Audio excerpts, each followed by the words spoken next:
For centuries, Baghdad was the jewel of the Islamic world, a city of towering libraries, golden palaces, crowded markets, and scholars whose discoveries changed human history. While kingdoms fought in darkness, Baghdad became the center of science, medicine, philosophy, and knowledge. People traveled across deserts and oceans just to reach its gates. Some called it the greatest city on earth. At night, its streets glowed with lanterns and poetry. Its libraries held millions of books. Its wealth seemed endless, its power eternal.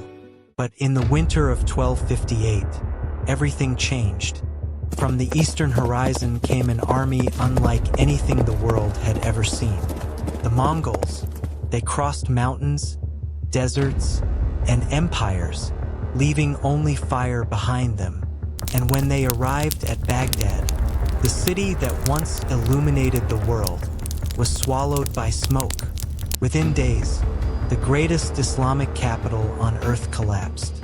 The libraries burned, the rivers filled with blood and ink, and a civilization that believed itself invincible watched its world disappear in flames.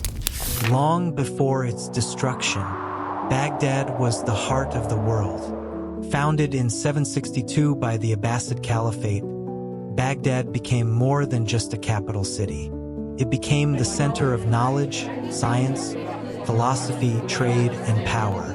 At a time when much of Europe was still struggling through the early Middle Ages, Baghdad was glowing with intellectual life. Scholars translated Greek philosophy. Mathematicians transformed algebra. Doctors wrote medical encyclopedias centuries ahead of their time. Astronomers mapped the skies, and merchants from China, Persia, Africa, and Europe all passed through its markets. At the center of this golden age stood one legendary institution, the House of Wisdom, a massive library and research center where some of the greatest minds in history gathered. For centuries, Baghdad symbolized the power of Islamic civilization. To many people, it seemed eternal, untouchable, but empires rarely collapse from weakness alone. Sometimes, they collapse because they forget danger is coming. Far to the east, another power was rising. The Mongols. Led first by Genghis Khan, the Mongols built the largest contiguous empire in human history. They moved faster than any army the world had ever seen. Their cavalry crossed deserts, mountains, and frozen plains with terrifying speed. Cities that resisted were annihilated. Entire populations disappeared, and everywhere they went, stories followed. Stories of pyramids made from skulls, of cities burned to the ground, of rivers filled with bodies. Fear became one of the Mongols' greatest weapons. Many cities surrendered before a single arrow was fired, because resistance often meant extinction. After Genghis Khan's death, the empire continued expanding, and eventually, their attention turned toward the Islamic world. One city stood above all others: Baghdad, the jewel of the Abbasid Caliphate, the greatest Islamic city on earth. By the 1200s, Baghdad still looked magnificent from the outside, but inside, the empire was weakening. Political divisions had grown worse. Military power had declined. Corruption spread through the administration, and the Abbasid caliphs no longer held the same authority they once did. The Islamic world itself had become fragmented. Regional rulers competed for influence. Alliances were unstable. Unity was fading. And perhaps most dangerously, many leaders underestimated the Mongols. Some believed Baghdad's reputation alone would protect it. Others thought diplomacy could stop the invasion. But the Mongols were not interested in symbolic power. They wanted total submission.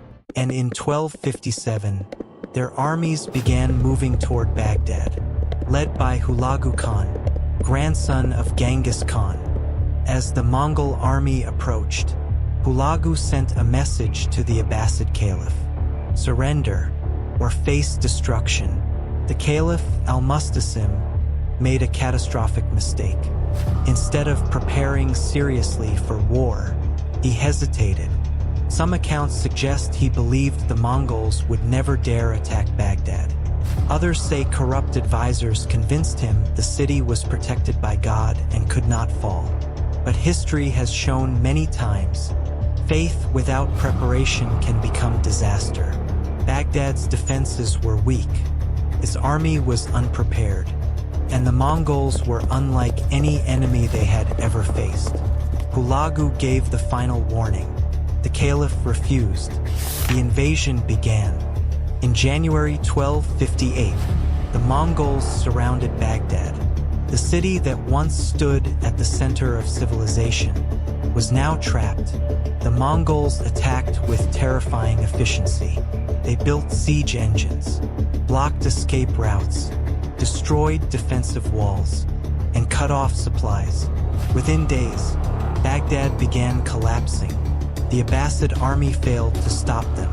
Panic spread through the streets. For centuries, people believed Baghdad was invincible. Now its citizens watched the impossible become reality. Then the walls were breached. The Mongols entered the city, and what followed became one of the darkest moments in Islamic history. The destruction was catastrophic. For days, Baghdad burned. Homes were destroyed. Mosques collapsed. Palaces were looted, and civilians were massacred on a massive scale. Historical estimates vary widely, but many historians believe hundreds of thousands may have died. Some medieval accounts claim the number reached over 1 million, though modern historians debate the exact figure. But one thing is certain: the destruction was enormous. And then came the loss that would echo through history. The House of Wisdom, one of the greatest centers of knowledge in human civilization. Books gathered across centuries, scientific discoveries, philosophy, mathematics, history, medicine, all destroyed, according to historical tradition. So many books were thrown into the Tigris River that the water turned black from ink. Whether fully literal or partly symbolic, the image survived for a reason, because an entire intellectual world was disappearing. Not just buildings, not just people, knowledge itself. After the city fell, the Abbasid Caliph was captured. The ruler of the once mighty Islamic Empire now stood powerless before Hulagu Khan.